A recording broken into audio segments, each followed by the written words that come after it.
yo he aprendido tantas cosas en Internet, de gente que ha tenido la generosidad de volcar ahí sus contenidos, la ciencia que tuvieran, que de alguna manera también me sentía obligado a devolver algo, de una parte pequeña de todo lo que yo pensaba que había recibido. O sea, lo que siempre me ha parecido muy importante es que la gente, cuanta más cultura tiene, cuantos más conocimientos tiene, cuanto más espíritu crítico tiene, se siente más libre para poder expresarse libremente sin necesidad de poder meterle el dedo en el ojo al de enfrente. Yo creo que las guerras modernas le están dando una vuelta de tuerca a cómo son los combates actuales. Así es que yo creo que todavía queda margen de mejora. O sea, por ejemplo, la irrupción de los drones en la guerra de Rusia y Ucrania, yo creo que nos ha sorprendido mucho a todos.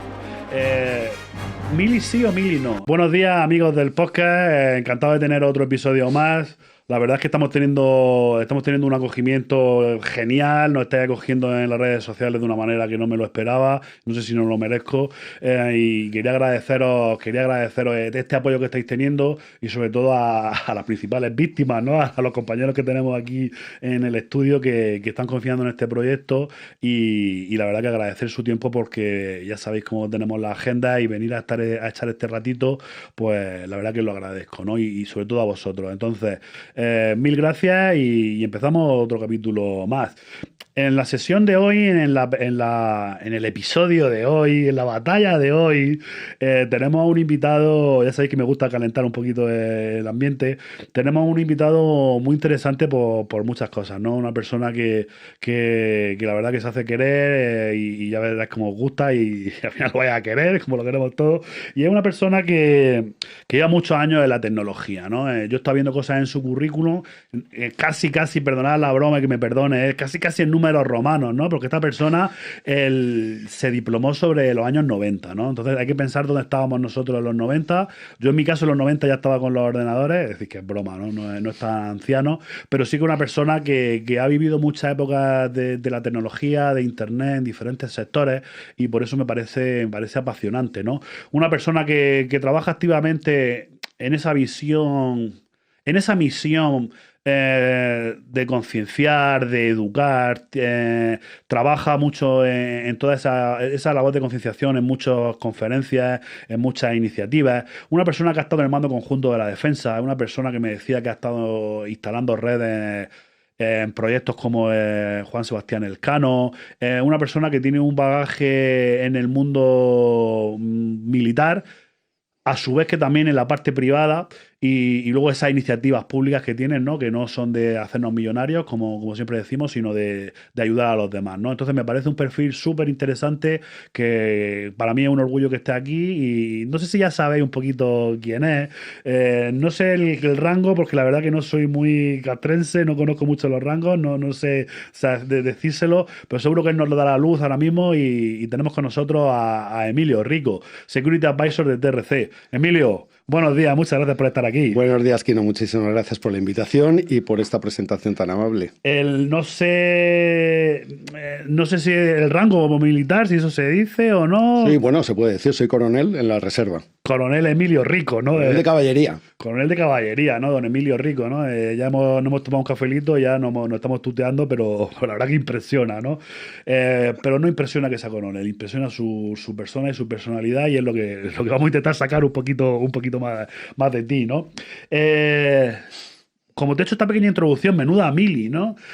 Desde el 91 y ya por esa vocación, ¿no? Esa vocación por lo militar y por ayudar a los demás desde vuestro punto de vista del ejército.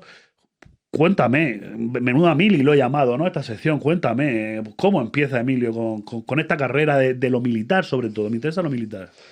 Bueno, la parte militar, claro, yo cuando salgo de la academia salgo como teniente de caballería y me fui a regimientos de caballería. O sea, yo me he pasado toda la vida pues trabajando con carros de combate, que era lo que me gustaba. Pero luego después ya cuando empiezas a ascender te tienes que empezar a buscar también otras alternativas porque tienes que hacer no solamente la parte militar, sino o te vas a inteligencia o te vas a logística. Y mi ilusión además hubiera sido siempre ser piloto de helicópteros. pero bueno, por circunstancias en aquel momento, pues no pudo ser. Y entonces dije, bueno, pues informática me llama ya bastante la atención y por eso a partir del año 90 pues es cuando me presento al curso, saco el curso adelante y prácticamente desde entonces he dedicado casi toda mi carrera militar en la parte técnica y he dejado un poco abandonada la parte más guerrera, ¿no? Es curioso, sí, porque al final una cosa son los helicópteros. Tengo varios amigos que estaban con helicópteros y una cosa son esas operaciones, ¿no? Porque hay mucha gente que me dice, Kino, es que me gustan las operaciones, ¿no? Y bueno, y ahora estoy en los despachos y echo en falta la tropa, ¿no? El contacto. Pero elegiste la informática, ¿no? Además, en un tiempo muy early, ¿no? Porque en esa informática, y perdona la broma, Emilio, no había tarjetas perforadas, pero estábamos hablando de un nivel de digitalización muy precario en España y sobre todo también en el ejército, imagino. Pues imagínate, yo para prepararme el curso me tuve que estudiar MS2 4.0, ¿sabes? No tenía ni el 5. Claro, todavía no existía el 5. Y recuerdo que, por ejemplo, entre las asignaturas que dábamos en el curso, pues programábamos en Clipper Summer 87. O sea, que aquello nos parecía una pasada. O sea, pero y era lo que había. O sea, era, claro, la punta de flecha, ¿no? De sí, tecnología, esta había la última. Vamos a hablar de muchas cositas, Emilio, pero al final no quiero que sea esto un chelío, un cuestionario. Pero se me ocurre, por entrar ya en materia y animarnos, ¿no? Que parece que no hemos tomado el café. Mili sí o mili no. Y te pongo un poco en contexto. Yo soy de la época de los que viví los últimos coletazos de la mili como servicio militar obligatorio.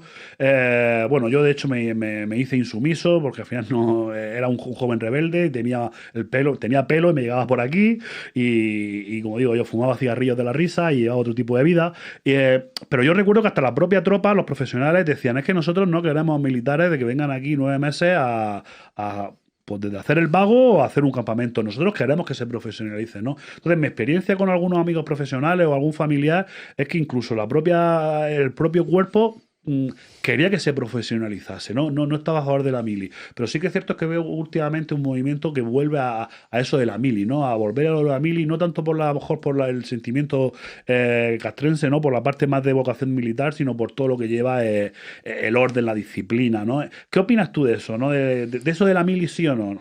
Yo creo que la mili tiene que ser profesional, porque además en este momento, pues los combates, las guerras más modernas son absolutamente tecnológicas. Dentro de poco, además, ya no va a haber enfrentamientos entre personas, vamos a estar viendo enfrentamientos entre máquinas. La guerra de Ucrania lo estamos viendo con el tema de los drones.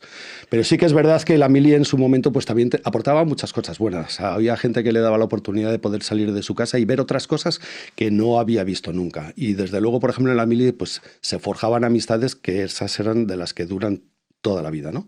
Incluso a mucha gente la mili le ha dado luego después una profesión. La gente que tenía la oportunidad de poder conducir un camión o poder utilizar máquinas de ingenieros le proporcionaba un medio de vida, ¿no? Pero yo creo que esas experiencias de ver otras cosas, ver otros mundos, hacer otros viajes, creo que son además experiencias muy positivas para la gente. No justifican, desde luego, a lo mejor, el dedicarte esos 9 meses. Aparte que, de todas formas, yo creo que el compromiso de las personas por la sociedad en la que vive también es importante. O sea y esto era una forma de cubrirlo. Me parece de lo más coherente dentro de que tú eres una persona, ¿no? Que está, pues, que disfrutas de este mundo y lo compartes, pero al final me parece muy interesante, ¿no? Porque a muchas personas le aportó unas cositas que a mí a lo mejor me las aportó el deporte o me las aportó un club de ajedrez, pero sí. Al final si tú sabes encontrar algo bueno de esa experiencia, pero sobre todo al final la obligatoriedad no creo que tenga, ¿no? Y más cuando en este mundo o en esta época se ha perdido un poco esa vocación, ¿no? Y seguimos hablando un poco de vocación porque, y ahora hablaremos un poco de tu trayectoria profesional y tus cambios, pero pasaste de estar en los fuerzas y cuerpos de seguridad del Estado, ¿no? Has pasado a la empresa son fuerzas privada. Armadas, ¿no? Son Fuerzas Armadas, es que ya digo, se demuestro mi ignorancia y por eso Emilio nos ayuda.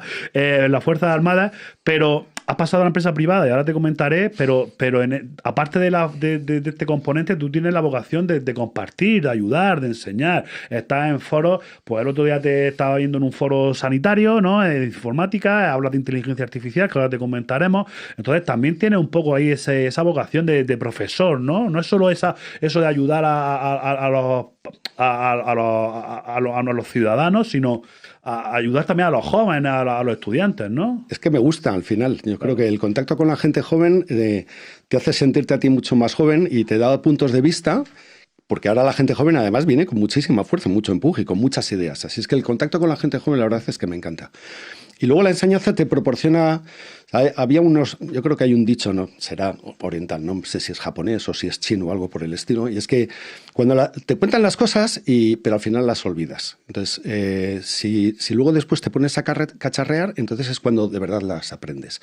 Pero cuando das clase y tienes que salir delante de un montón de gente y demostrar y contar, y además contarlo bien, contarlo para que la gente lo entienda, es cuando empiezas a dominar de verdad las materias, ¿no? Entonces, por eso la enseñanza yo creo que aporta mucho a la persona que está dando para ser buen conocedor de aquellas materias que estás impartiendo. Me encanta, Emilio, que has dicho eso, parece el anuncio de la radio, ¿no? De coincido contigo en que el descalcificador es lo mejor que he hecho en mi vida. Porque yo recuerdo mi primera experiencia de trabajo con la informática fue dando clase. Sí. Yo trabajé de crío en las bodas, en los bautizos y en las comuniones, ¿no? En el camarero. Entonces daba clases de Windows.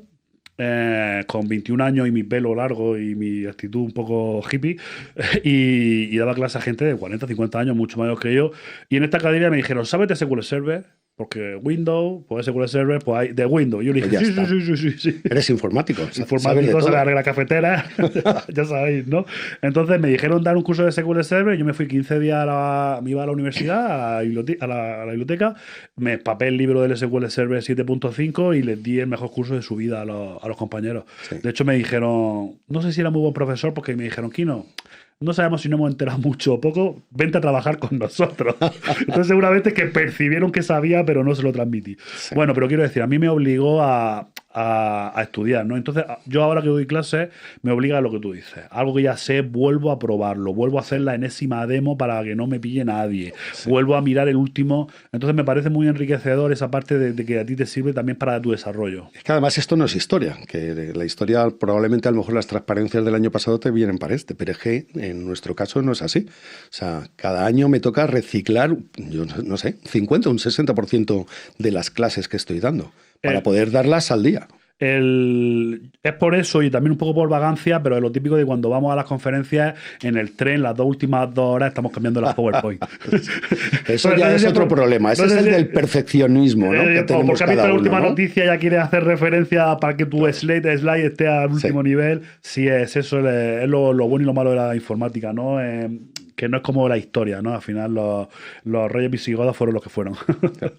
Y luego, ¿sabes también qué pasa? Que yo he aprendido tantas cosas en Internet de gente que ha tenido la generosidad de volcar ahí sus contenidos, la ciencia que tuvieran, que de alguna manera también me sentía obligado a devolver algo de una parte pequeña de todo lo que yo pensaba que había recibido, ¿no? Yo ese es mi modus vivendi. Yo siempre lo digo, de devolver a la comunidad lo que me aporta. Porque cuando buscas, tienes un problema, pero ya sea en la informática, vamos a decir de broma, no sé programar la lavadora. Y vas a Google y ves que hay alguien que ha programado tu lavadora o que le ha cambiado el filtro y dices, gracias. Sí. Entonces, yo empecé así con un blog y parte de esta misión de divulgación es devolver a la comunidad, ¿no? De hecho, hace poco poníamos la broma en internet de que ChatGPT aprende de seguridad, sí. Porque algún vídeo habrá visto nuestro de RC, ¿no? Habrá visto un vídeo nuestro y habrá aprendido, ¿no?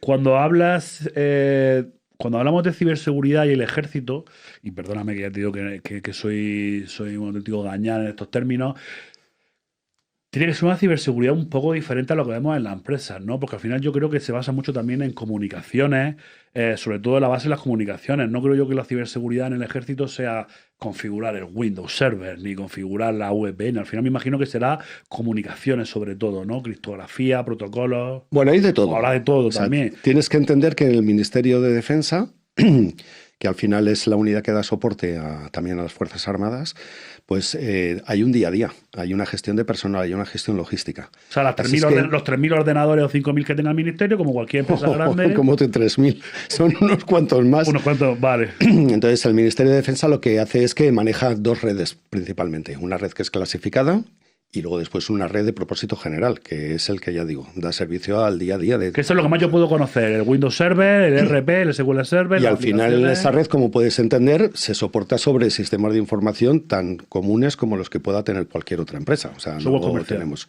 software comercial. Y luego hay otra parte, digamos, que es lo más clasificado, que ya son... Ahí sí que entramos ya en una parte donde no puedes tener, por ejemplo, no puedes tener herramientas que se conecten a la nube, tienes que tener herramientas que son todas on-premise y un uso masivo de cifradores militares, pues para poder garantizar la confidencialidad, la integridad, etcétera, todas estas redes, claro. Es curioso, la verdad que es apasionante porque de hecho sé que gusta mucho a los oyentes porque ya hablas de que es uno de tus campos más fuertes, ¿no? La inteligencia, el threat intelligence, la inteligencia, la ciberguerra, son temas apasionantes. Yo la verdad que hablo con amigos y me dicen, sí, tal, los últimos APT rusos, la última movida y entre vosotros hacéis bromas y tal. Y yo digo, no sé de qué estáis hablando porque no estoy en la última de esa ciberguerra, ¿no? Pero la verdad que os escucho y es apasionante porque al final estamos hablando de películas de verdad, ¿no? De lo que vemos en las noticias, nada más que vosotros sabéis la realidad o estáis más cerca de la realidad, ¿no? Entonces, para mí es apasionante ese mundo de la ciberguerra, ¿no? Sí, la verdad es que además está en un momento álgido total. Sí, los grupos ahora mismo APTs han llegado a un nivel de expertise y de especialización y con unas capacidades y unas competencias que son enormes. Es que cuando además estos tienen un respaldo de una organización, de un Estado, pues claro, disparas las posibilidades que tienen, ¿no? Yo siempre en mis formaciones, cuando hablamos de los APT y los grupos criminales, al final, como muy bien dices, son organizaciones muy potentes, son estados. Yo siempre digo la broma de los rusos, ¿no? En alguna ocasión, en alguna charla, había algún ruso y he tenido que pedirle perdón. El otro día hay un moldavo y, bueno, me estaba así. Y como verás, estoy cambiando un poco el tono para hacer un poquito más distendido y hablar de todo. Rusia, Kaspersky, antivirus, Estados Unidos, España. ¿Es sano tener antivirus Kaspersky? No ya por la técnica de que creamos o no que tiene un componente malicioso, no, que me imagino que ya se habrá estudiado y si lo tenemos. Pero esto abre el debate de que España ahora mismo no es muy amiga de Rusia, ¿no? Entonces deberíamos tener Kaspersky. Y para no posicionarme en ninguno de los bandos ni hablar de marcas, vámonos al otro lado. Hemos tenido ahora mismo una mini guerra con los aranceles con Estados Unidos, con Trump, y nos hemos dado cuenta que en nuestro sistema operativo es Microsoft. Y bueno, Microsoft, Azure, Facebook, tal, ¿no? Entonces, ¿qué opina eso de que la soberanía nacional y la seguridad de nuestras redes, del ejército, de nuestras infraestructuras críticas, está en manos de software extranjeros? Y además de todos los bandos, porque tendremos software chino, israelí, árabe, tendremos de todo, ¿no? Así es que al final te toca decir, bueno, sé que en algún momento tomo partido. O sea, sé que seguramente me están escuchando unos u otros y al final lo que tengo que hacer es, seguramente si políticamente me interesa estar aliado con determinado lado, pues asumir que ese aliado a lo mejor sí que se está enterando de más cosas de las que tú le tenías que estar contando, pero no te queda otra. Es que tienes que elegir. Porque no entendemos, a nivel de tecnología, ¿crees que no es posible que ese lado sea Europa? Es que es como, bueno, yo creo que sí que puede ser Europa perfectamente. ¿Por qué no? Porque a nivel de conocimientos existe en tecnología, pero a nivel de desarrollo empresarial, soporte, capilaridad, incluso las leyes. ¿No? Es muchísimo más pequeño, claro. Porque como poder ser, nosotros no somos menos. De hecho, en la comunidad, por ejemplo, en España, hay muy buena comunidad de ciberseguridad y en toda Latinoamérica nos siguen de ejemplo, ¿no? Incluso a nivel legal, con las legislaciones europeas. Nosotros nos quejamos, pero ellos las miran, ¿no? Claro. Pero sí que es cierto que yo, sin posicionarme por ningún bando, ya me hace pensarlo, porque yo lo decía, digo, porque yo soy pro Microsoft, ¿no? Sabes tú que estoy vinculado al mundo Microsoft, a todo este movimiento. Digo, ya, pero es que yo tengo amigos que llevan 25 años diciéndome software libre. Y yo decía, no, es que eres casi comunista, ¿no? Porque la política, ¿no? Pero es que llega un momento en que la política va a interferir en nuestro día a día por la digitalización. Es una pena, porque además tú y yo tenemos amigos, por ejemplo, en Kaspersky, claro. y son gente fantástica, que lo único que están trabajando es por tener unos sistemas de información somos más seguros, y esa es su única intencionalidad, ¿no? Y es complicado. Pero también me recuerdo, fíjate, cuando empezó la guerra de Estados Unidos, la guerra de Rusia contra Ucrania, ahí se plantearon unas pegas muy grandes. Sabes que hay varias organizaciones, como está First.org o, por ejemplo, TEI en Europa, donde están todos los CERT de todos los países, tanto públicos como privados. Entonces, se daba la situación de que tú estabas empezando a alimentar las diferentes MISP con IOCs que estabas viendo dentro del conflicto, pero es que los CERT y los CSIRT rusos también estaban. Así es que les estabas indicando cuáles son las TTPs que habías capturado, cuáles los IOCs con los que tú estabas trabajando, con lo cual le estabas dando toda la información y toda la inteligencia que tenías. Entonces, eso ocurrió y tardamos pues un par de semanas prácticamente de decir, oye, no podemos estar informando al adversario de qué es lo que sabemos de él. Y costó bastante tiempo. Entonces, igual que, por ejemplo, a nivel en Europa fue rápida y se bloquearon rápidamente los accesos de toda esta gente, a nivel FIRST, que era global, todavía no se entendía el conflicto de la misma manera que se entendía en Europa. Claro que ahí no lo ven bastante más tiempo, ¿no? Es curioso. Yo hablo con esta persona que todo el mundo sabe que es Marc Rivero, que es nuestro amigo, y de hecho lo tengo ahí el soborno, a ver si se pasa por aquí a charlar. Y hablaba con él y le digo, Marc, es que tú luego vas a tener problemas incluso cuando vas a Estados Unidos. Me dice, tenemos que dar cuidado, porque yo me voy ahora 15 días a Nueva York con mi familia y a lo mejor ven que trabajo en Kaspersky y me dicen, ¿tú quién eres? Claro. O quédate aquí un rato. Así es. Es complicado, ¿no? El otro día lo decíamos en este podcast que salió un estudio de que en el Fortune 500 norteamericano, en el 80% de las empresas del Fortune 500 había un nortecoreano trabajando. Sí. Porque tú no controlas las contratas de las subcontratas. Entonces es tan fácil para el gobierno norcoreano meter a un tipo, un becario de $2.000 o $3.000 y te está programando en Microsoft o en Oracle. Eso y ya ha ocurrido con software libre y ha ocurrido con librerías. Con software libre, por supuesto, ¿no? Pero que al final es una cosa que yo nunca... Al final no hemos creído siempre que estábamos siempre aliados en el bando, y esto ya es un poco hablar de geopolítica y tal, pero al final estamos viendo que el mundo está virando, está cambiando y los que... Yo siempre digo el ejemplo, que cuando estás en Latinoamérica, el mapa del tiempo no sale España. Se centra en Latinoamérica y está en Arabia y el mapa del tiempo, entonces tenemos que ser conscientes de que ese mapa cambia, ¿no? De nuestra visión. Muy interesante. Seguimos un poco con el ejército. No te voy a hacer muchas más preguntas, pero ¿está preparado el ejército para la ciberseguridad en 2025? Porque a lo mejor en 2015 no, pero en 2025 está preparado, tiene recursos. ¿Existe eso de que el famoso escenario, el ciberespacio, el cuarto escenario de confrontación? ¿Está viendo el quinto? El quinto. ¿Hay recursos? ¿Está bien? ¿Crees que está en el camino? Bueno, no lo sé. Yo creo que las guerras modernas le están dando una vuelta de tuerca a cómo son los combates actuales. Así es que yo creo que todavía queda margen de mejora. O sea, por ejemplo, la irrupción de los drones en la guerra de Rusia y Ucrania, yo creo que nos ha sorprendido mucho a todos.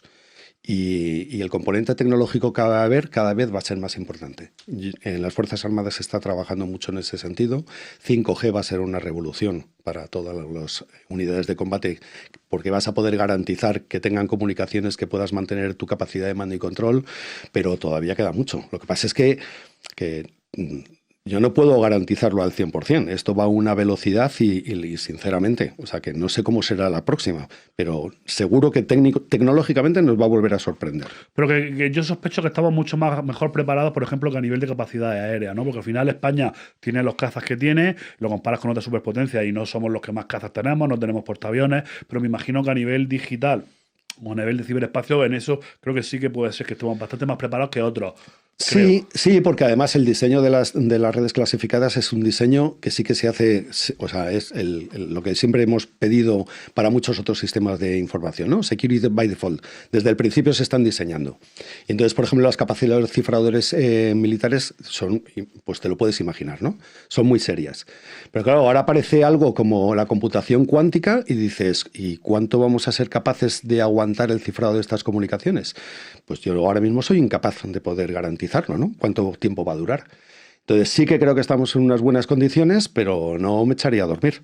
Sí, al final, con esto del tema cuántico hay mucho hype. El otro día salió que el ejército chino había conseguido descifrar Bitcoin, que era un poco mentira. Microsoft tiene por ahí proyectos de un procesador de 1000 qubits, se llama, ¿no? Una cosa así. Sí. Pero al final también los expertos dicen no pasa nada porque conforme salga eso, pues nosotros usaremos curvas elípticas de esas capacidades. Y entonces al final lo que tú dices es estar estando concienciado y que haya inversión pública. Ahora creo que hay un montón de millones otra vez para tal. Entonces eso al final creo que es bueno que caiga. Va a haber mil millones. Además creo que no es bueno que vaya a la parte, digamos, del ciudadano, pero también a la parte de infraestructuras críticas, ¿no? No solo es INCIBE. Vale, entonces... ¿Cómo es que te cambias a la empresa privada? Porque tienes ya una cierta edad y bueno, todos sabemos que en el ejército, pues me imagino, ¿no? Que no te haces millonario, ¿no? No es vuestra función, pero al final tú también podrías haber elegido otro tipo de últimos movimientos y has elegido la empresa privada. ¿Te apetecía desarrollarte? ¿Querías dar un cambio? ¿Te apetecía acercarte un poquito más al mundo empresa? Porque al final ya te digo que al final no todo es moverse porque te dieran un talonario, que imagino que te pagarían muchos millones y abunda y tienes 2 o 3 Lamborghini de colores. Pero aparte del dinero, ¿alguna motivación que nos puedas contar? Yo creo que sí, o sea, que es que al final me gusta experimentar muchísimas cosas, ¿no? Y de todas formas, mi carrera se acaba a los 61 años, sí o sí, por ley me hubiese ido ya a casa. Pero es verdad que en mi caso tenía la oportunidad de irme a los 58. Y sí tenía esa curiosidad, ¿no? De ver qué es realmente la empresa civil, hacer otro tipo de cosas, juntarme con otro tipo de personas. Y dije, bueno, pues o es ahora o no va a ser nunca, porque luego después a los 61 años seguramente ya me dé muchísima pereza de volver a empezar una vida nueva. Y entonces tuve la oportunidad y lo hice. Muy interesante. Al final casa con eso que he visto en ti, ¿no? Me imaginaba esta respuesta por los números. Ya sabéis el estado de forma en el que se encuentra Emilio. La verdad que es un insulto para los que nos creemos que nos estamos cuidando. Ahora le preguntaremos si es que ha hecho un pacto con el diablo o si usa alguna crema en concreto, ¿no? Ahora entraremos un poquito más. Pero me gustaría preguntarte, y esta es una pregunta un poco cliché, pero vamos a intentar sacar una respuesta más inteligente, y es cómo hacer a las empresas más seguras. Porque, perdona, me he saltado. ¿Qué haces en TRC? Cuéntame un poquito tu misión en TRC, porque tienes ese concepto de Security Advisor que a mí me gusta mucho y creo que lo encarnas perfectamente, pero cuéntanos tanto qué haces tú en TRC como qué hace TRC. Bueno, TRC es una empresa que tiene ya 35 años, es una empresa nacional, es una empresa familiar. Se dedica originalmente más a infraestructuras, ha estado montando, por ejemplo, pues todos los CPDs de hospitales H&M en Madrid, hemos participado también en la construcción de CPDs de hospitales de la Comunidad de Madrid. Da un salto importante a toda la parte de sistemas de información, pero desde hace 5 o 6 años pues hace una apuesta muy importante por la ciberseguridad. Entonces sí que es verdad que me llaman porque necesitan que haya un cambio dentro de la empresa. Entonces piensan que yo tengo el expertise suficiente para hacerla y para que la gente, pues cuando vean el nombre de TRC, pues piensen en ciberseguridad. Y ese ha sido mi papel. Entonces, a partir de ahí, pues, ¿cómo lo he ido orientando? Pues tratando de dar charlas en distintos eventos de ciberseguridad para que poco a poco se vaya asociando esa marca de TRC con ciberseguridad, que realmente además lo hacemos muy bien. Creo que lo he conseguido. Sí, además es que TRC está haciendo una apuesta también muy importante por todo inteligencia artificial. Por ejemplo, sabéis que nosotros desarrollamos la solución antidrón que hay ahora mismo desplegada ya en el Ejército de Tierra, con lo cual todo el tema de inteligencia artificial, la verdad es que le estamos dando muchísima fuerza y estamos haciendo cosas súper interesantes. Muy interesante. Al final eres un evangelizador, ¿no? De la ciberseguridad, un propulsor del cambio. Ese nombre no me gusta mucho. Es que yo conocí, el evangelizador, ¿no? Que no está muy bien pronunciado en murciano. Me has dicho que eras de Valencia, aunque te creía que eras canario porque participaste en un proyecto del CSIC canario, creo. Ganamos el CSIC canario con 2 empresas más, con Globalan y con S2 Grupo, y la verdad es que estamos súper contentos. Así que has hecho un proyecto importante y te he leído por ahí alguna cosita y te hacía canario. No, yo nací en Quart de Poblet. La gente de Valencia que tenemos me toma el pelo, dice que soy de Cuarto de Pueblo. Aunque ya Quart de Poblet está integrado completamente de Valencia. Y estuve ahí hasta los 14 o 15 años. Luego ya muy bien. A Madrid. Sí, ya lo hemos dicho, no hemos conseguido pelearnos por la paella, quién la hace mejor, porque al final nos gustan todas las paellas de todos los sitios. Sí. Respetando a los valencianos, ¿no? Muy interesante. Al final yo tengo que decir que has puesto TRC en el mapa. Entonces me parece muy bien porque cuanto más player y sobre todo comprometidos haya, mejor. Y además también he visto en todas tus entrevistas que haces foco en que es una empresa española, de capital español. Entonces eso 100%. Es muy importante, ¿no? Que al final no lo ha comprado una grande. También he visto que hablas mucho de privacidad en general, ¿no? Porque al final hablas del sector sanitario y hablas mucho de privacidad y se me ocurre una pregunta que hacerte que no hay ninguna respuesta buena, pero sí que me gusta poner sobre la mesa esta discusión, y es sobre el famoso DNI de Internet, ¿no? Es decir, el estar localizado en Internet, ¿no? ¿Por qué? Te pongo en contexto un poco, sin entrar mucho. Llega en Twitter, uno te dice una burrada y al final eres un nick con un correo en ProtonMail. Entonces, ¿debería ser para algunos ámbitos, sería mejor o crees que aumentaría mejor la seguridad usar un DNI que nos identificáramos en Internet. Es decir, que un gobierno pudiera saber que eres tú el que ha hecho este tuit o ha hecho este comentario o el que ha descargado esta foto. ¿Qué opinas? Privacidad, libertad, seguridad. ¿Qué opinas de esa parte? Sé que es muy polémico y no hay respuesta buena. No hay respuesta buena. O sea, ¿cómo valorar y cómo equilibrar que la gente sea libre en su país y pueda expresarse de la manera que crea conveniente y al mismo tiempo poder respetar el que la gente no diga barbaridades? Y yo creo que la respuesta está en la cultura. O sea, lo que siempre me ha parecido muy importante es que la gente, cuanta más cultura tiene, cuantos más conocimientos tiene, cuanto más espíritu crítico tiene, se siente más libre para poder expresarse libremente sin necesidad de poder meterle el dedo en el ojo al de enfrente. Entonces yo creo que esto solamente se consigue con respeto, con educación y con cultura. Y esa realmente es la base, lo que tendríamos que conseguir. Más que el control tecnológico. Te pongo otro ejemplo, Emilio. No, yo soy muy tecnológico, o sea que yo también. creo que tecnológicamente. Pero también soy muy de las libertades. Claro. Te pongo otro ejemplo, ¿no? Y ya os digo que yo no es que me quiera posicionar o no, que tú te estés posicionando o no, sino que es un debate que cada uno tiene la ecuación, la balanza para donde quiere. Las cámaras de videovigilancia en la calle, que quiero que mi madre esté segura cuando vaya a comprar al supermercado por la mañana, o no quiero que un posible gobierno mucho menos democrático que el nuestro use eso para otras cosas. Pero es que no podemos cargar el peso de la culpa sobre la tecnología, sino sobre el uso bueno o malo que nosotros hacemos de ella. Sí, pero al final, por eso te he dicho, ¿no? Que tú puedes poner las cámaras ahora y confiar en el que el gobierno no va a hacer un mal uso, pero ¿y si viene un gobierno que no dé tan buen uso, ¿no? Pues tendremos un problema y habría que cambiarlo. Aquí el otro día hablaban unos expertos y hablaban del caso chino, ¿no? De que al final son menos libres, pero son más felices. Más felices en cuanto a la seguridad, ¿no? Entonces volvemos al tema un poco de lo que yo siempre llamo la pastilla de Matrix, ¿no? De cuando eres joven eliges la pastilla de la verdad y cuando ya llega un tiempo dices, a mí dame la otra pastilla que quiero comer solomillo todos los días y quiero que la rubia esa que pase todos los días, ¿no?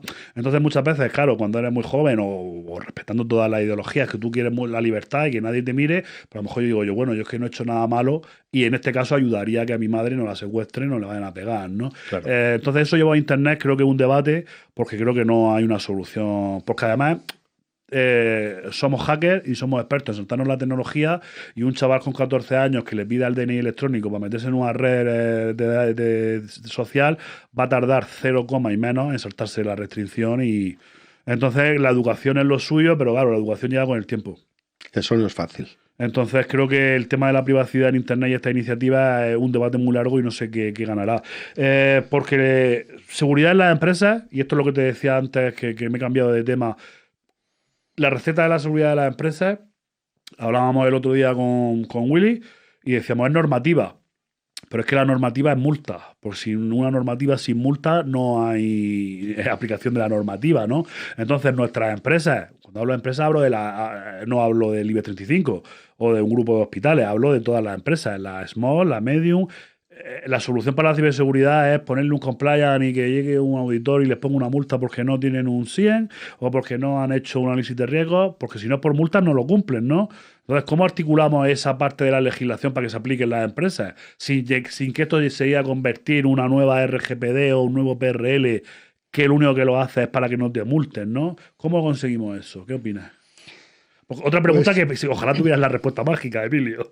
No tengo la respuesta, pero y además yo trabajo en una empresa, pero no soy el dueño. Y quiere decir, yo creo que esto tiene que partir también de las propias empresas. O sea, al final lo que me da la sensación es que la gente es incapaz de hacer de verdad un análisis de riesgo donde sea, al final, quede en evidencia qué es lo que pasaría si tú tienes un ciberataque y tu empresa se compromete.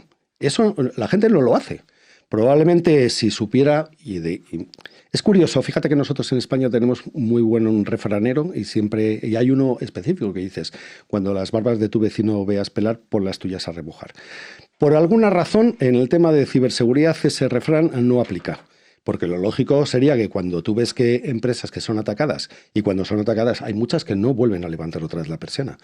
Y cuando te has pasado 30, 40 años sacando adelante un negocio al que le has dedicado todo de tu vida, te lo pueden comprometer y te lo cierran en un día o en 2 días, pues quizá la gente, si fuese consciente de eso, pondría las medidas. Es decir, ¿es cara la ciberseguridad? Es posible que sea cara, pero es que es mucho más cara no tenerla. Así es que esto es algo que debería partir de ellas mismas, no que tendría que ser necesariamente que te obliguen normativamente a tener una serie de controles y el cumplimiento de una serie de normas. Es que deberíamos ser los primeros interesados en que nuestro negocio, al que digo, es que le hemos dedicado toda nuestra vida, podamos garantizar que se va a mantener en pie aunque tú tengas en un momento dado un ciberataque. Es complicado, yo en eso, en tono el mea culpa, empatizando con los que no lo hacen, porque yo vendo ese discurso tuyo, Emilio, pero yo también al final cuando llega el del seguro y me dice, oye, ¿quieres hacer un seguro anti-tsunami? Le digo, hombre, pues no quiero gastarme el dinero en un tsunami. A lo mejor yo algún día llega ya la manga y me quedo sin casa, ¿no? Entonces, claro, ¿puede haber un tsunami? Sí, ¿no? Pero al final pongo siempre la broma, cuando era joven, si el coche hacía ruido, subía la música, ¿no? Entonces, al final, yo creo que nosotros sabemos, antes de anoche participé en un aeropuerto incidente en un cliente que era un buen cliente, le faltaba esa última milla de la ciber, ese último golpe que es el más caro, sí, ya esa última tal, y al día siguiente ya estaba diciéndome, Kino, tienes razón este año pasado en todo lo que me habías dicho, claro, porque ya he visto lo que pasa, claro. porque a las 2 de la mañana los nervios y los problemas. Este cliente tenía antivirus, tenía tal, tenía EDR, pero faltaba ese último toque, ¿no? Vale, he visto que estás en FEINDEF, no sé... Es la Feria Internacional de Defensa, se ha celebrado estos últimos días. Feria Internacional, creo que te he visto incluso... Bueno, te he visto fotos tuyas con todo tipo de políticos a nivel nacional, a nivel regional, o sea, ya por eso digo el coronel, ¿no? El teniente o ya digo que no lo sabía. Sé que has estado ahí participando en un foro. Esto es un foro de defensa. Claro, ahí al final el tipo de gente que hay es el que es, ¿no? Al final ahí no creo que haya chavales de FP buscando hacer exploiting, ¿no? Pero el otro día salió ayer o antes de ayer un nuevo hater de estos raros en LinkedIn. No sé si lo has visto. Sí. Y hablaba de eso, ¿no? Que este va a ser... Me hace gracia porque decía... No sé quién es, me imagino. Decía que iba a ser el azote de los influencers, de todos los que están en ese congreso. Entonces me hacía gracia porque, o sea, nos quejamos del salsa rosa, pero abro un LinkedIn para hacer salsa rosa. Yeah. O sea, porque nos quejamos, no es que no eres técnico, no has hablado de Linux. Yeah. Y entonces, pero tú no hablas de Linux, por decir algo, ¿no? Entonces, está claro que estas figuras aparecen y no, ya veremos quién es o no y el recorrido que tiene, pero el problema yo creo que lo tenemos nosotros a la hora de seleccionar el ámbito de actuación, y lo decíamos antes, y es decir, es que yo, si voy al Burger King, yo no me puedo enfadar porque no venden pescado. Claro. Si voy a un sitio vegano, no me puedo enfadar porque no hay solomillo Wellington, ¿no? Correcto. Entonces, hay foros que son comerciales, hay foros que son de emprendimiento, foros técnicos, foros gratuitos, de pago, de todo tipo, ¿no? Entonces, al final, te quería pedir un poco de esa explicación, porque al final es un poco el saber en qué entorno te mueves, ¿no? Y tú te mueves en entornos hablándole de usted como digo yo, al alto mando, al político, y va a un colectivo de médicos y le hablas de la privacidad, ¿no? Tú sí sabes hacerlo, ¿no? ¿Qué opinas de esto, no? De que tú tienes que saber... Que soy un tío raro, seguramente. O sea, porque tiene sentido común, porque tiene sentido común. No, la verdad es que sí, que ocupo ahí una posición intermedia en la que sí que me puedo relacionar perfectamente con un CISO o con el CEO de una empresa, pero al final también me he ganado el respeto de la gente que se dedica a picar tecla todo el rato, ¿no? Entonces, bueno, pues, no sé, consigo tener ese conjunto de capacidades medias que me permite tanto estar con uno como con otros. Bailas con todo el mundo. Bueno. Yo siempre he dicho que en estas cositas se debería resolver, y nos lo llevamos un poco más a las conferencias, y es haciendo lo que hacen los americanos de poner el código el número según el conocimiento. Si es un 101, un 202, un 303 creo que es, ¿no? Sí, 101 es el primer curso de todo. Claro, entonces, sí. Que yo, porque ahora mismo te vas a una conferencia o te vas a cualquier evento de ciber y lo primero es un nombre que alucines. Sí. Porque todos ponemos unos nombres súper clickbait, súper cachondos, ya, pero ya no sé yo si me va a hablar de mariposas o si va a entrar a hablar en 0 y 1, ¿no? Claro. Entonces creo que eso se soluciona identificando un poco el ámbito de la charla, para que no haya decepciones y para que cada uno sepa dónde tiene que moverse. Sabiendo cuál es tu público, en realidad claro. Sabes cómo te tienes, desde cómo te tienes que vestir prácticamente a saber cómo te tienes que dirigir a ellos y pensar qué es lo que realmente a ellos les afecta, dónde les aprieta el zapato y cómo se lo puedo tratar de explicar, ¿no? Yo lo estoy aprendiendo mucho con las redes sociales porque me di cuenta que cada red social es un mundo. Entonces no puedes esperar lo mismo de LinkedIn que en Instagram. No es lo mismo. No tiene nada que ver, claro. Yo siempre pongo la broma que en la ciberseguridad no me quieren porque soy windowsero y en el entorno Microsoft no me quieren porque soy de ciber y lo asocian a Linux. Con lo cual no me quieren en ningún sitio, que es la tónica general de mi vida, ¿no? Yo te quiero. Ya he conseguido a la media docena de amigos que me respetan un poco, que estén aquí con vosotros, pero a mí nunca me ha querido nadie. De hecho, siempre he dicho que a mí me hubiera gustado ser un hombre objeto, pero no lo he conseguido. Siempre ha sido un poco por mi perseverancia. No, de sexo no hablamos. Sí, lo iba a decir la broma, ¿no? Que las preguntas de Broncano, sexo, casado. Exactamente. En relación estable.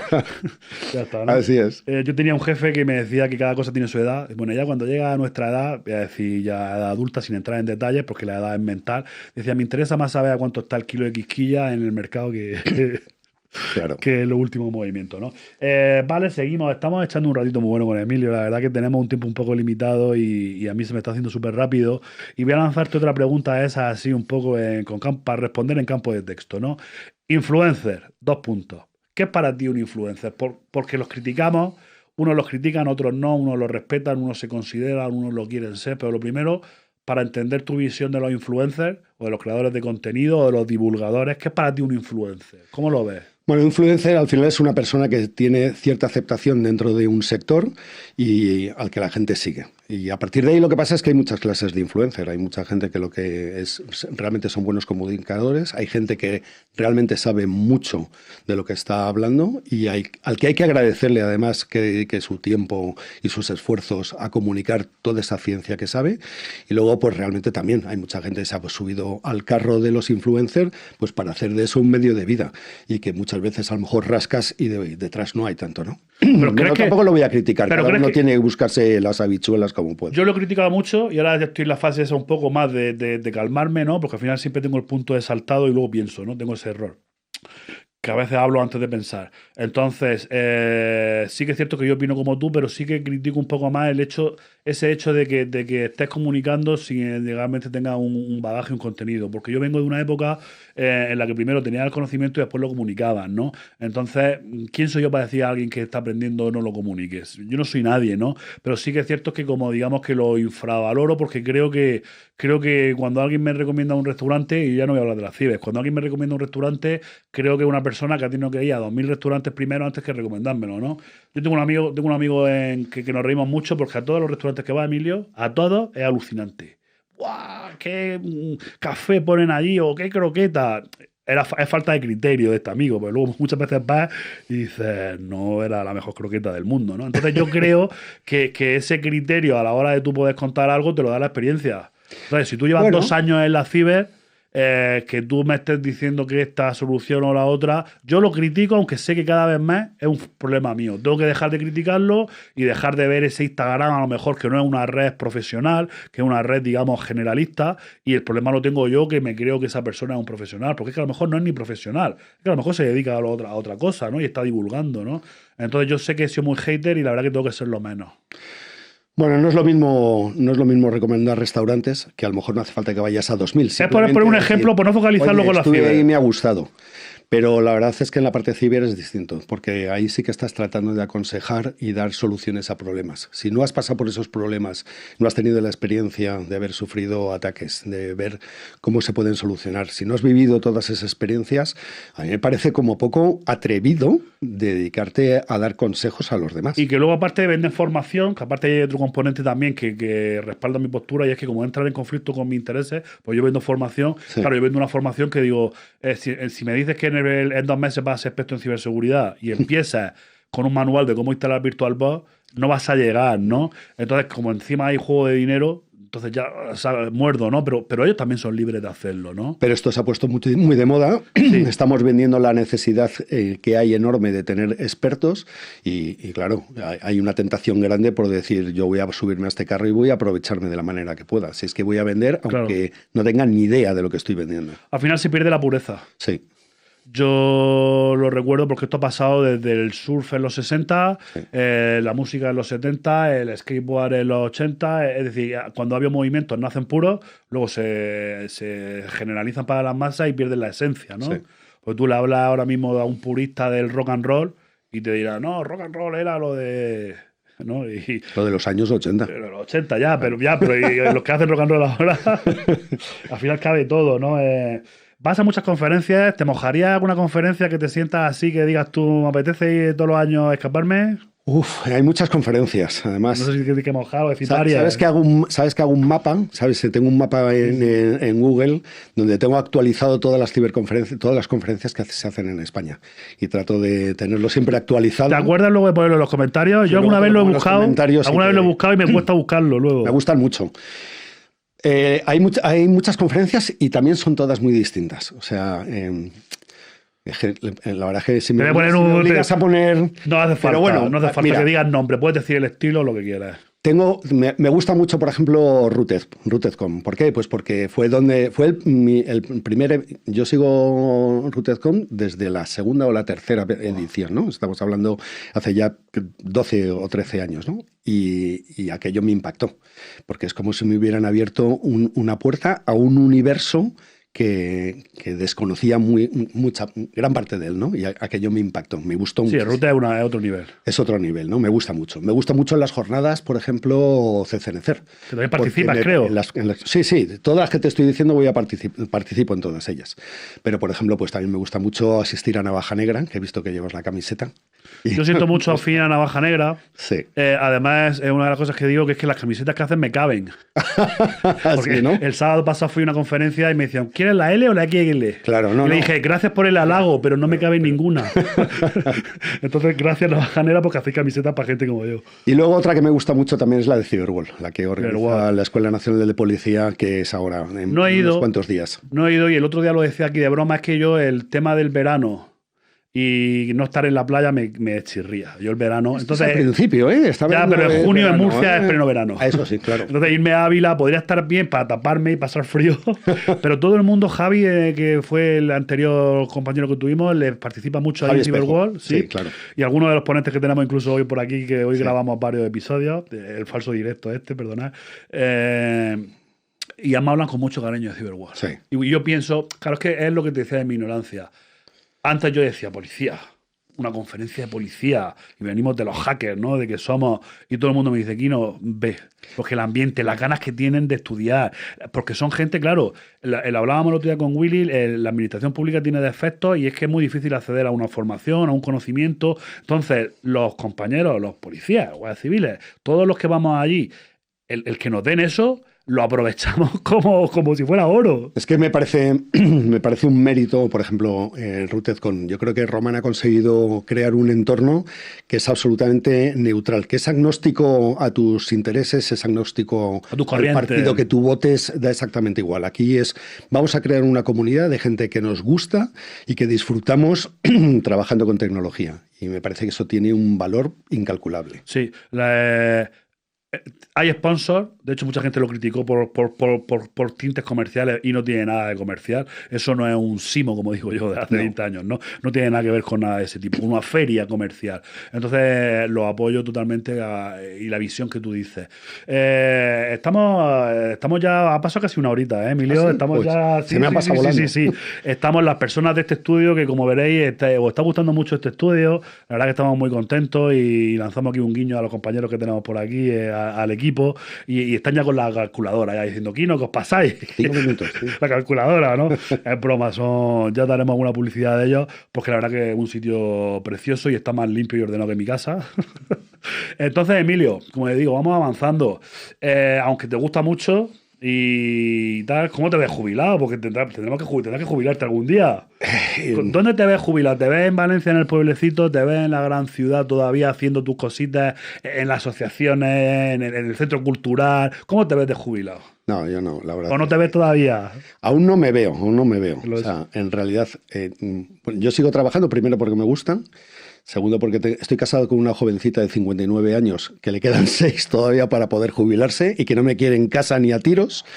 Pero ¿cómo me veo? Bueno, yo soy más urbanita que otra cosa. O sea, que no me importa, o sea, me gustaría seguramente jubilarme en una ciudad pequeña, pero no tan pequeña. Me gusta salir y ver gente. Me gusta ver tiendas, ver restaurantes, ver terrazas para sentarte. Personas. Ver personas. No me veo criando cabras en medio de un monte porque eso no. Te volverías tú como una cabra. No. No sé por qué, pero te pega. No te he visto yo ni con la vena de irte a un pueblo en Asturias a criar al queso, No. ni con poca ropa como me gustaría a mí. No, prefiero disfrutar el queso en una terracita con una buena copa de vino o con cualquier cosa. No sé por qué, pero todos los invitados que vienen son unos sibaritas. Todos tenéis buen gusto culinario. Sin entrar mucho en detalle, IA, estamos llenos de IA. Me has dicho que trabajas con proyectos de la IA y que has participado. ¿Cómo haces tú? ¿Cómo usas la IA a diario? ¿Usas la IA? ¿No? Cada día uso más la IA. Estás como yo, cada día. Cada día la utilizo más. Pero la verdad es que es un tema que me preocupa también bastante. O sea, que si te fijas algunas veces, o sea, puedes consultar en Internet, por ejemplo, grados de adopción de distintas tecnologías, como el tiempo que ha tardado en usar esa tecnología, cuánto tiempo ha tardado en usarlo 1 millón de personas, 100 millones de personas. Entonces, si ves las curvas, por ejemplo, la de Internet, que fue enorme y fue sorprendente, grandísima. La de móviles, la pendiente era todavía más grande. La de la IA es para echarse a temblar. O sea, es prácticamente una recta casi vertical. Sí. Y es un problema, porque yo creo que muchas veces esa rapidez en adopción de esas tecnologías ha hecho que la adopción no sea suficientemente correcta. No hemos sido capaces de establecer mecanismos de control y nos ha desbordado completamente. Ni madurarla, ni consolidarla. Y eso va a pasar ahora, ¿no? Lo tengo clarísimo. Estamos utilizando la IA como si fuese, bueno, pues una utilidad más, pero somos incapaces de ver los riesgos en lo que estamos introduciendo, ¿no? Es brutal. No sabemos lo que nos depara, Emilio. Yo el otro día hablaban de cuando la gente, en vez de al psicólogo, va al ChatGPT. Sí. Entonces, imagínate que el ChatGPT te dice, pues sí, pues lo que tienes que hacer es tal medicamento, porque el ChatGPT es de una empresa. Ya. O que te diga tal conducta, o te diga, no, vete a tal resort. Correcto. O que te diga una burraca, ha dicho un tipo por ahí de Murcia. Sí. Entonces, la verdad que yo la uso mucho, pero es que no nos da tiempo a cuestionarnos ni las cuestiones éticas ni de seguridad, no nos da tiempo. Las empresas han pasado de Kino la bloqueame, la inteligencia artificial, a Kino qué hago con esto que estamos usando, ¿no? Entonces, no entramos en esos debates porque además no estoy preparado filosóficamente. Mi neurona, o sea, si quiero volver a Murcia luego en el tren, tengo que ser capaz de... no me quedan más neuronas, pero sí, por eso os pregunto a nivel personal, ¿no? Y todo coincido en que todos estáis haciendo, habéis visto un artículo, leéis, hacéis un prompt, buscáis. Sí. Otra cosita así que me interesa, así un poco, sin entrar mucho en detalle, tus procesos de formación, es decir, nosotros los que ya tenemos una edad, al final tú sacas tus tiempos, pues tú no necesitas montarte una academia, ¿no? Para aprender. Tú en tu día a día, pues lees un blog, escuchas un podcast, lees un artículo, lees 2 comentarios de Twitter y lo amplías y no sé qué. ¿Cómo llevas todos esos procesos de formación? Ya los llevas muy interiorizados, ¿no? Es que... Nativo. Yo me siento un privilegiado, porque en el trabajo que tengo precisamente es estar al día de todo. Investigar, jugar... He podido hacer lo que llevaba deseando hacer durante mucho tiempo y el tiempo no te lo permitía, que es el estar pues pendiente de nuevas tecnologías y curiosear en ellas, pues como a mí me guste, ¿no? Y dedico gran parte de mi jornada laboral precisamente a eso, a estudiar, a probar, a cacharrear, a ver si esto es interesante, a ver cómo lo podemos acoplar. Y la verdad es que estoy encantado. Qué bien.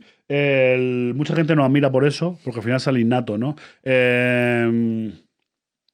Para otras personas que a las que yo lo admiro es la parte de que eso que les sale innato, la parte del deporte. Y os lo pregunto a todos, ¿no? Porque te veo que eres una persona que te cuida y esa parte del deporte, ¿eres deportista o haces deporte o te consideras? Porque yo siempre pongo el ejemplo que cuando me referencio cuando era joven y tenía pelo, yo estaba fuerte, estaba atlético y tenía abdominales, pero yo siempre he dicho que he sido el gordo en un cuerpo atlético. Sí. Pero mi mentalidad era de gordo, y perdón la expresión de gordo. Es decir, yo nunca me sentí deportista. Iba al gimnasio y estaba muy en forma, pero sé que hay otra gente que se siente deportista. Me dice, Kino, yo es que me levanto y tengo que hacer 10 minutitos esto, lo otro, cuando estoy sentado... Vas al gimnasio por obligación, vas al deporte, te sale... No me gustan los gimnasios. O sea, gimnasio, el pádel o el tenis o lo que... Sí, hago deporte, me gusta mucho el deporte por mi condición de militar. Además, siempre ha sido necesario estar deporte y estar fuerte, y cuando lo dejé, pues exactamente lo mismo. Es verdad que ahora hay muchas veces que no puedo hacer el deporte ni con la regularidad que puedo, y además... pues ya también los años se notan. Los bugs, ¿no? Tengo algún achaque ya que me molesta. Pero la verdad es que lo que pasa es que a mí me gusta el deporte al aire libre. O sea, que lo que me gusta es correr o montar en bicicleta. O sea, no me gusta meterme en un gimnasio. Odio ¿Pero te consideras deportista? Sí, necesito estar en un espacio abierto para poder practicar el deporte como a mí me gusta.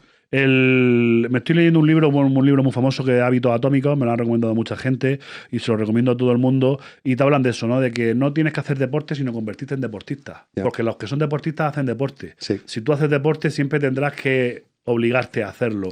Yo me he obligado, por ejemplo, por las mañanas me he obligado a leer más. Sí. A ser lector, porque hay que cambiar el hábito, no el final. Y cuando eres deportista y no haces todo el deporte que quieres, el cuerpo se resiente y se queja. Claro, no, y te lo pide la cabeza. ¿Qué te pasa, lo pide... tío? Venga, vamos a salir ya. Y yo, sin embargo, le pongo todo excusas. O sea, la excusa puede ser que no tengo los pantalones favoritos lavados. Como el que tiene un perrillo en casa, que dices, oye, que tengo ya que salir a dar un paseo. Tengo que sacar el perrillo para ver la colita por ahí, Emilio. Exactamente. Cuidado con lo de mover la colita, que lo he dicho yo, Vale, estamos terminando. Os estoy preguntando a todos, he hablado del libro, no me considero tampoco no voy a hacer aquí el pedante de los libros, pero ¿algún libro, alguna película que me recomiendes?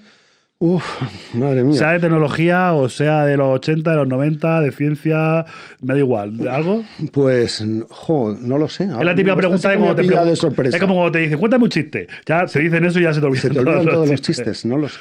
Un libro que libro o película. Se va a reír toda mi familia. Te voy a decir, me gusta mucho el cine. Te voy a decir una película, si no lo digo, luego mis hijos me van a decir, trolero. Me gusta mucho la película de La caza del octubre rojo.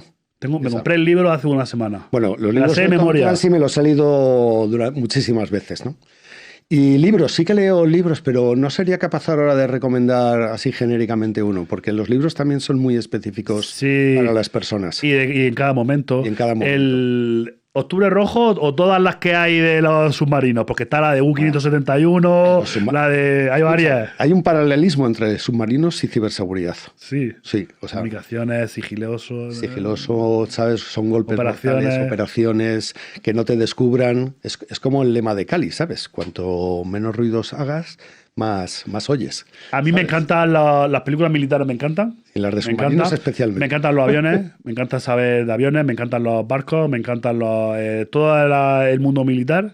Me gusta, pero el operativo, el que tocas, ¿no? Y la de Octubre Rojo, te digo que me leo el libro, lo que pasa es que la letra es muy pequeña y no me lo he leído. No, yo me lo he leído entero. Me lo he leído entero y la película la he visto varias veces. La he visto muchísimas veces, ¿no? Sí. Y luego ya hay varias siestas de submarinos. De hecho, tuve la suerte ahora mismo no me acuerdo del submarino, no sé de la clase que era, pero estuve en Cartagena en un submarino y era acojonante. Si has estado será el S80, que es el nuevo. No, el otro. Vale. Porque además funciona con válvulas. Sí.